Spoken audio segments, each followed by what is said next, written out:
giant. You? Investigating news of a giant? Father wouldn't even do that. That's business for your stewardess. Or less. Well, what brings you into the woods? Rapunzel run off. Run off. Yes, the changed woman, subject to hysterical fits of crying. No moons and no sort of birthday. No, not what it did. What a pity. And Cinderella? She remains well. Does she? Now, brother, do tell me what you're really doing here. A tower like yours was but higher of beauty asleep. All round the tower a thicket of briar 100 feet deep. Agony, no frustration more keen, when the one thing you want is a thing that you've not even seen.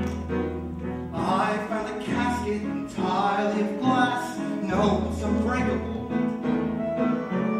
Inside, don't ask, it's made of glass. Just as unwakeable, what unmistakable agony is the way always barred. She has skin white as snow. Did you learn her name? No, there's a dwarf standing guard.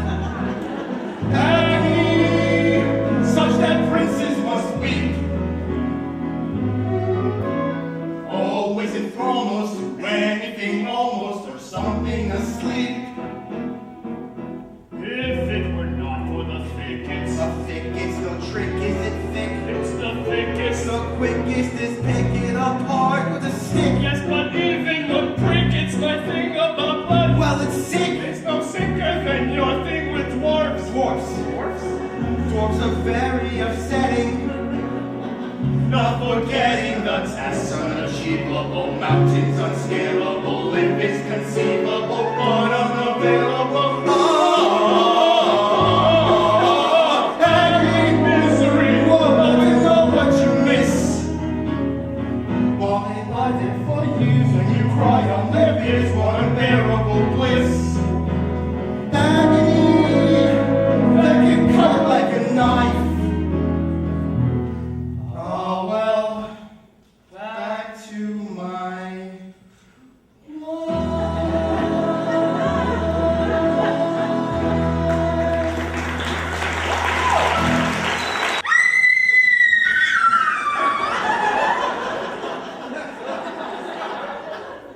Rapunzel, I must be off. Godspeed to you, brother. Godspeed. Our intrepid travelers have lost not only their way, but their patience as well. Are you certain this is the right direction? We went down the dell. Perhaps you forgot the way. The path is straight. Was straight. Now there is no path. Where's the stream? Where's the lily pond? Where's Granny? Calm down. Maybe we should turn back. No.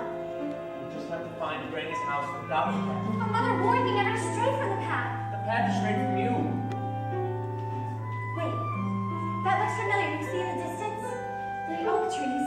Yes, I recognize. Who might that be? It's the stewardess and the royal family. What brings you into the woods? The castle's been set upon by a shot. Oh. I warned you. Why didn't you do something? I don't make the policy, I just carry it out. And I warn you that you can't count on a royal family to solve your problems. I think it's best we go back to the village. I wouldn't be in such a rush if I were you. Guess which path the giant took to the castle. No. What? All that's left of my garden is a sack of beans. And there's not much left of your house either. But I heard giants never strike the same house twice. You heard wrong.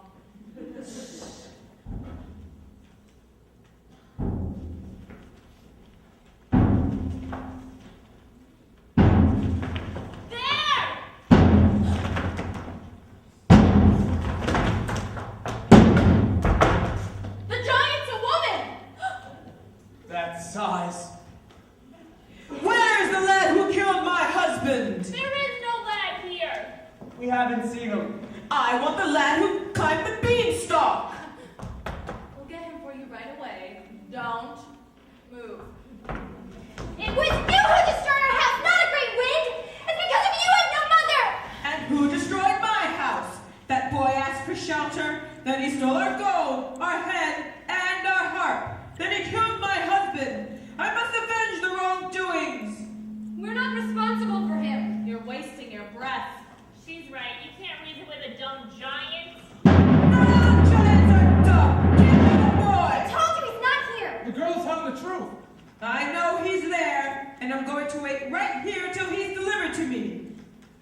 Now the giant, who was nearsighted, remained convinced that she had found the lad, and there was no consensus among them as to which course of action to take. Put a spell on her. I no longer have my powers. If I did, you think I'd be standing here with all of you? Now, we'll have to give her some love.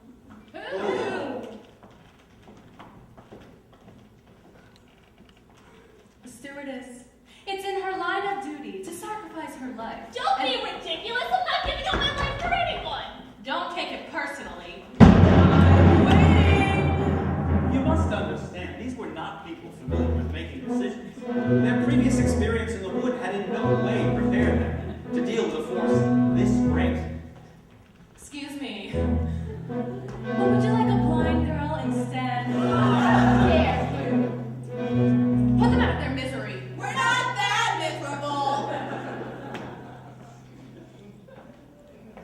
Well, what do you suggest we do? Still waiting. You know, it's interesting to examine the moral and ethical questions at issue here. The finality of stories such as these dictates that they...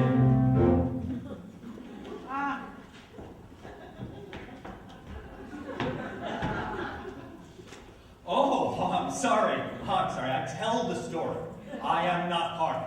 That's right. You must You're understand. always on the outside. You must understand, that's my role. There must always be someone on the outside. You're going to be on the inside now. Wait a minute! Oh! You're making a big mistake! Nonsense. You need an objective observer to pass the story along! Some of us don't like the way you've been telling it. If you drag me into this mess, you'll never know how the story ends. You'll be lost! Wait. He's the only one who knows the story. Do you think it'll be fun if you have to tell it yourselves? Think of the baby! Stop it. He's right. Let him go. And put that away. That's better. You don't want to live in a world of chaos. There must always be an objective observer. Here's the lad! What?